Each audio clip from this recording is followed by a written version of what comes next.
Okay, so go ahead and introduce yourself. Tell everybody where you're from, how you got started in music. Okay, I'm Sam Blasko. I'm originally from Youngstown, Ohio. I live in Nashville, Tennessee now. I got into music when I was super, super young. I took voice lessons and did play and did theater. I did Easy Street. I was a Little Rascal when I was little and did all the Miracle on Easy Streets and Christmas shows. And then somewhere along the line, I found out that not only are there people that sing songs, but there's people that write songs too, and that was a job in itself. Um, and ever since then, I've kind of been hooked. I kind of always knew it was something that I would see myself doing and wanted to do. So I continued doing it as a kid, and as I got older, I went to Ohio State, got a marketing degree, and then I moved down to Nashville a couple of weeks after I graduated. So you are living the dream, the musician's dream, going to Nashville, being a songwriter, being a performer. That's what they tell me.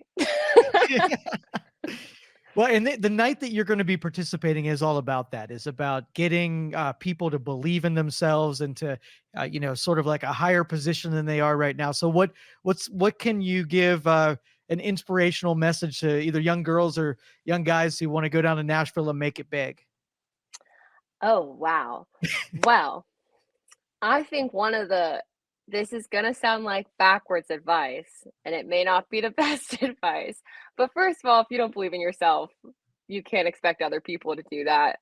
So there has to be an inkling within you that you could do it.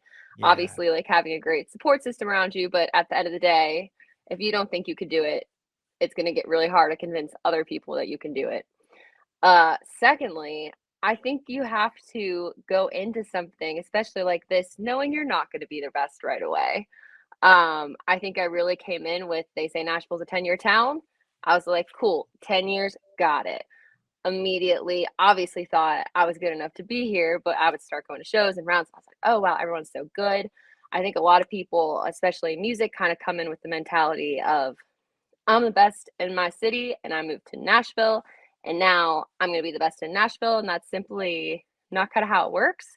So I think it's okay to look long term and be okay with putting the work in and realizing that you're only going to get better over time if you put in the work. Yeah, we have a bunch of seasoned musicians that come through the studio, and it's always the same thing.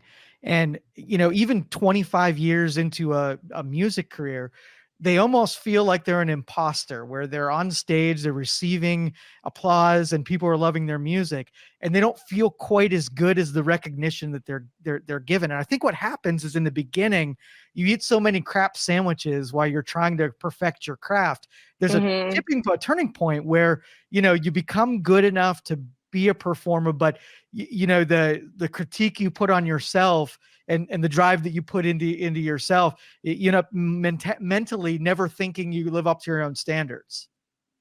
Oh, for sure. I mean, um, I booked around at the Bluebird Cafe at the top of this year, which was great. It's been a goal of mine for years. It took me like 3.5 years to get there of playing shows and doing auditions with them.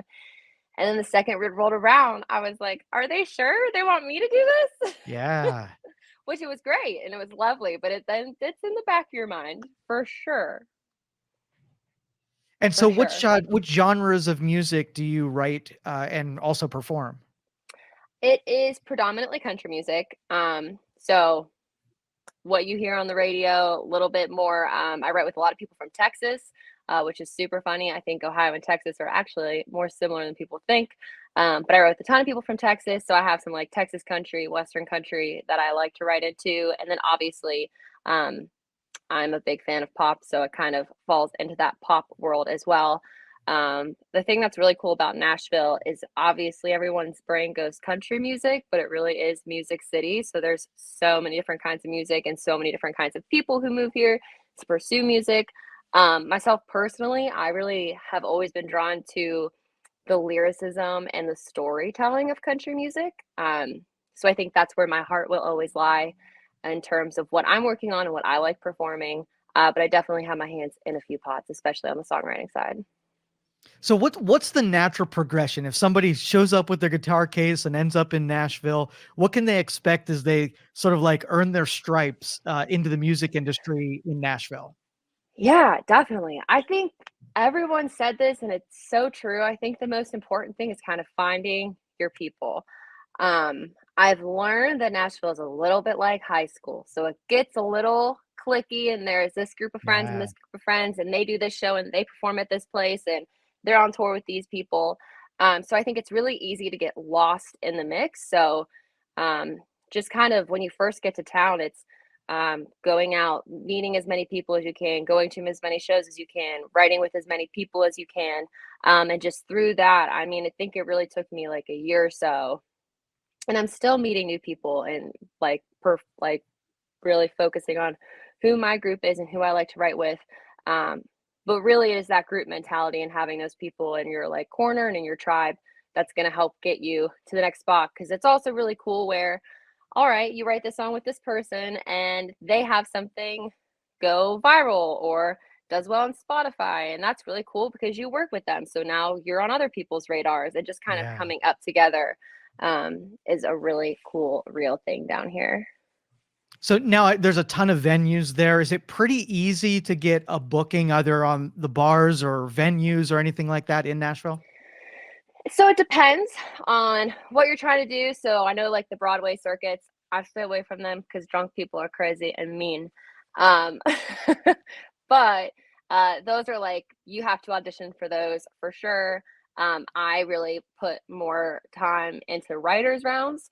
So that's kind of at different venues. They're a little more low key. It's 3 or 4 people, and they take turns singing their original songs, kind of explaining why they wrote them, who they wrote them with. It's a lot more personable. It's kind of like a living room feel. And then those are definitely tiered as well. So there's definitely some shows that when you first get to town, um, they want to help you build that network and they want to help you get that experience. And then after you kind of play through those rounds, there's other people that want to make sure that you have performed before. Are you going to draw people to a crowd? Um, are you going to do well? I mean, at Right. the end of the day, like that's an option too, because everyone trusts themselves, but I've learned you really got to back it up. So if you could catch someone seeing you, getting that next step is a little bit easier to do versus in just kind of shooting in the dark. But um, definitely there's like some audition based and some of it's social media based, but there's definitely different ways to go about different shows and gigs and all that kind of stuff. So do you have anything in mind for your performance here in Ohio in May? Oh, like what I'm gonna do, or like, Yeah, like do you have any the songs you're gonna perform? oh, of course, I have a few staples that I always do. And then I'm hoping that I write some new ones in the next Oh, couple months. nice. I love playing new songs. Especially I think songs are funny in a way where I like you, the people who write them at the time, like the day you write it, you're super attached to it. You think it is the best thing in the world. And then you go play it for an audience like 2 days later and they all just kind of stare at you blankly and you're like, well, I thought this was great.